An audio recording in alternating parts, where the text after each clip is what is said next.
Friends, Radhe Radhe everyone. दोस्तों, आज की वीडियो में मैं आपको तुलसी विवाह की बहुत ही सरल सी पूजा विधि बताऊंगी। वैसे तो तुलसी जी का विवाह बिल्कुल जैसे अपनी बेटी का विवाह करते हैं उस तरह से करते हैं। तो देखिए घर पर कैसे ही आप तुलसी विवाह कर सकते हैं। तो देवउठनी एकादशी के दिन तुलसी विवाह किया जाता है। कार्तिक मास में जो देवउठनी एकादशी जो आती है और देवउठनी एकादशी से पूर्णिमा तक कभी भी आप तुलसी विवाह कर सकते हैं। तो तुलसी विवाह करने के लिए हम तुलसी जी के गमले को हम रख देंगे। आपके घर पे जिस भी गमले में तुलसी जी लगी हुई है वो गमला हम चौक में आंगन में आप रख दीजिए। उसके बाद नीचे फर्श पर गेरू से या गोबर से या पीली मिट्टी से हम लीप देंगे, चौका हम लगा देंगे। साथ ही हम सुंदर सा मंडप हम सजा लेंगे। तो यहाँ पर हमें अगर रंगोली बनाना आती है तो आप रंगोली बनाइए। चौका हमने गेरू से देखिए हमने लगा लिया है। उसके बाद हम आटे से चौक पूर लेंगे। अगर आपको रंगोली बनानी आती है तो आप सुंदर सी रंगोली आप बनाइए। मेरे को नहीं आती है तो मैं यहाँ पर सिंपल सा आटे से चौक पूर लूँगी और उस आटे से डिज़ाइन आप कोई सी भी डिज़ाइन आप बना सकते हैं। बीच में मैं स्वास्तिक बना लूँगी क्योंकि स्वास्तिक बहुत ही शुभ चिन्ह होता है। और दोनों साइड पे मैं फ्लावर फूल बना दूँगी छोटे छोटे से। अगर रंगोली बना लेंगे। ये तो हमारा चौक हो गया, हमने चौक को सजा लिया है। उसी के बाद अब हम यहाँ पर शालिग्राम भगवान को आसन देंगे। तो चौकी पर पीले रंग का वस्त्र हमने बिछा लिया है और भगवान विष्णु के स्वरूप ही शालिग्राम जी है जिनसे हम तुलसी जी का विवाह कराया जाता है। अगर आपके पास शालिग्राम भगवान नहीं है तो आप भगवान विष्णु की फोटो तस्वीर लेकर भी उनसे आप तुलसी जी का विवाह आप करवा सकते हैं। तो आप भगवान विष्णु का तुलसी जी से विवाह करा देंगे। देखिए शालिग्राम और भगवान विष्णु एक ही स्वरूप है। जो भी आपके पास हो शालिग्राम जी हो तो आप उनसे विवाह करा दीजिए। अगर शालिग्राम जी नहीं है आपके पास तो आप भगवान विष्णु की जो भी प्रतिमा हो वो आप वहाँ पर विराजमान कर दीजिए। तो मैंने यहाँ पर मेरे पास देखिए छोटे से शालिग्राम जी हैं। तो मैंने यहाँ पर पीले वस्त्र का आसन देकर मैंने शालिग्राम जी यहाँ पर विराजमान कर दिए हैं। इसके बाद थोड़े से फूलों का आसन देकर अक्षत का आसन देकर हम गणपति जी विराजमान कर देंगे। फिर हमें कलश की स्थापना करनी है। तो देखिए विवाह में कलश की स्थापना बहुत ही जरूरी होती है। अब हम तिल का आसन देकर 1 लोटा शुद्ध जल हमने ले लिया है। उसमें हम सुपारी, सिक्का, फूल, हल्दी हम डाल देंगे और 5 पल्लव हम लेंगे। हमको 5 आम के पत्ते हमको लेने हैं। अगर आम के पत्ते नहीं मिलते हैं तो आप अशोक के पत्ते भी आप ले सकते हैं। तो हम यहाँ पर मैंने 5 अशोक के पत्ते लिए हैं। उस पर हम रोली से तिलक करके कलश पर हम रख देंगे। फिर कलश के ऊपर हमें नारियल हम रख देंगे। देखिए यहाँ पर हमने कलश की स्थापना कर ली है। उसके बाद हम कलश पर स्वास्तिक हम बना देंगे। तो मैंने यहाँ पर स्वास्तिक का चिन्ह बना दिया है। तो इस तरह से हमने सभी की स्थापना हमने कर ली है। गणेश जी की स्थापना हो गई है, कलश की स्थापना, शालिग्राम भगवान विराजमान हो गए, तुलसी माता विराजमान हो गई है। अब हम पूजा शुरू करते हैं। तो सबसे पहले हम जल से शुद्धिकरण कर लेंगे। जल की छींटे हम लगा देंगे। अब हम देशी घी का हम दिया जलाएंगे। दिया प्रज्वलित करने के बाद अब हम सबसे पहले हल्दी की रस्म करेंगे क्योंकि विवाह में सबसे पहले हल्दी की रस्म की जाती है। तो मैंने यहाँ पर कटोरी में थोड़ी सी हल्दी ले ली है और उसमें थोड़ा कच्चा दूध हम डाल देंगे या फिर आप थोड़ा सा जल भी आप मिश्रित कर सकते हैं। इसको हम उपटन की तरह बना लेंगे। तो ये हल्दी हम दूल्हा दुल्हन को समर्पित करेंगे। तो यहाँ पर हमारे दूल्हा दुल्हन शालिग्राम भगवान और तुलसी जी है। तो इनको हम हल्दी लगाएंगे। तो सबसे पहले हम शालिग्राम भगवान को हल्दी लगाएंगे। तो हमें 5 बार हम लगाएंगे। उसके बाद हम तुलसी जी को हल्दी लगानी है। तो वो भी हमको तुलसी जी को भी 5 बार हम हल्दी लगा देंगे। आप चाहें तो 7 बार आप लगा दीजिए। जैसे हम लड़की को हल्दी लगाते हैं शादी में बिल्कुल उसी तरह से हमें तुलसी जी को हल्दी लगानी है। तो तुलसी जी के तने पर, पत्तियों पर हम हल्दी लगा देंगे। उसी के बाद हम गणेश जी को भी हम साथ में हल्दी लगा देंगे। हल्दी लगाने के बाद हम स्नान करा देंगे। तो भाव रूप से हमें छींटी लगाकर, जल की छींटी लगाकर हम स्नान कराएंगे।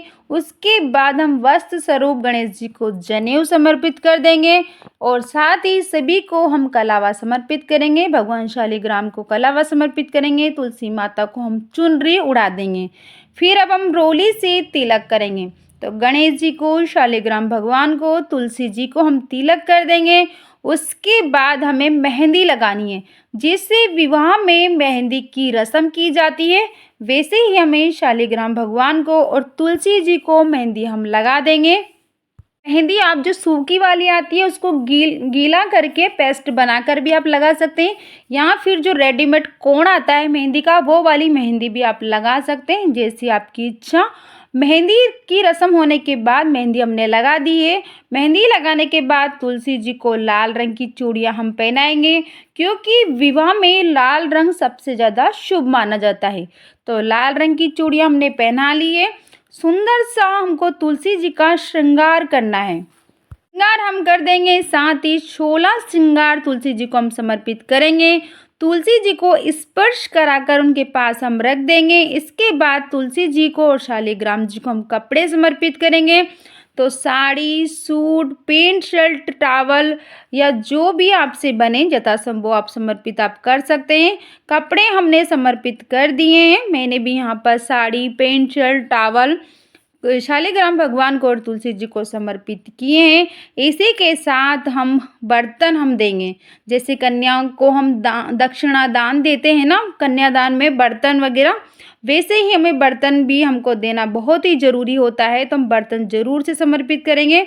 तो बर्तन आप 5, 7, 11 कितने भी बर्तन आप ले सकते हैं। जैसे लड़की के विवाह में सब चीज़ें दी जाती है, उसी तरह से मैं तुलसी जी को भी हम सभी चीज़ें ज़रूर से समर्पित करें। हमने यहाँ पर कपड़े और बर्तन समर्पित कर दिए। अब हम फूल समर्पित कर देंगे।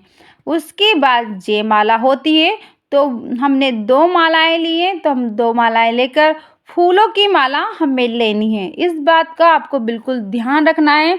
और सबसे पहले हम शालिग्राम भगवान को स्पर्श कराकर तुलसी जी को हम माला पहनाएंगे। और यहाँ पर हमने तुलसी जी को माला पहना दी है। उसके बाद तुलसी जी से स्पर्श कराकर हम शालिग्राम जी भगवान को हम पहनाएंगे। तो इस तरह से हमारी जयमाला हो जाएगी। फिर उसके बाद हमें गठबंधन करना है। तो गठबंधन करने के लिए हमें पीली रंग का वस्त्र चाहिए होगा। तो शालिग्राम भगवान के लिए, क्योंकि हम तुलसी जी को तो पहले से ही चुनरी उड़ा रखी है, अब हमें तुलसी जी को चुनरी उड़ा रखी है उसी में से एक पल्लू में, और शालिग्राम भगवान के लिए हम पीला वस्त्र जो लिया है उन दोनों में हमको गठबंधन करना है। तो उसमें हमको कुछ पैसे, सिक्का, नोट आप रख सकते हैं। वैसे सिक्का बहुत शुभ माना जाता है, तो सिक्का हम रख देंगे, हल्दी की गांठ हम रख देंगे और दोनों में गांठ लगा देंगे। शालिग्राम भगवान को हम उसको उड़ा देंगे, पीले वस्त्र को। शालिग्राम भगवान और तुलसी जी का अटूट प्रेम है। जैसा उनका बंधन है अटूट, ऐसा ही सबका अटूट बंधन बना रहे, ऐसी हम प्रार्थना करेंगे। उसके बाद शालिग्राम भगवान को पुरुष हाथ में लेकर फेरे कराते हैं। आप चाहें तो नारियल से भी, नारियल हाथ में लेकर भी आप 7 बार दोनों की आप परिक्रमा कर सकते हैं। फेरे होने के बाद तुलसी जी का स्थान बदल दिया जाता है। जब आप पूजा करें तब आप तुलसी जी का स्थान ज़रूर से बदलें, क्योंकि यहाँ पर तो मैं आपको डेमो बता रही हूँ, तो मैं यहाँ पर स्थान नहीं बदलूँगी, लेकिन आप ज़रूर से स्थान बदलिए। देखिए फेरे हो चुके हैं। उसके बाद सिंदूर लगाया जाता है। तो शालिग्राम भगवान तुलसी जी को सिंदूर लगाएंगे। तो उसके लिए हमें सिक्का लेना है, या फिर आप चांदी की अंगूठी आप ले सकते हैं, या चांदी का सिक्का या नॉर्मल सिक्का आप ले लेंगे। शालिग्राम भगवान को सिंदूर छुआकर फिर हम सिंदूर तुलसी जी को लगाएंगे। तो देखिए ऐसे 3 बार आपको सिंदूर लगा देंगे। तो इस तरह से विवाह पूर्ण हो जाएगा। उसके बाद हम भोग लगाएंगे। तो भोग हम पान के पत्ते पर लौंग, इलायची, पताशा रखकर हम भोग लगा देंगे। अगर आपको पान का पत्ता नहीं मिले तो आप कटोरी में किसी भी चीज़ में रखकर आप पान के पत्ते पर नहीं हो पाए तो आप किसी भी चीज़ कटोरी में रखकर आप भोग लगा दीजिए। ड्राई फ्रूट्स, 7 लौंग, इलायची आप भोग लगा सकते हैं। साथ ही हम फलों को भी समर्पित करेंगे। फल का हम भोग लगाएंगे तो भोग आप फल का 2-5 फल का भोग लगा सकते हैं। उसके बाद हम 1 लोटा जल हम रख देंगे, दक्षिणा हम समर्पित कर देंगे।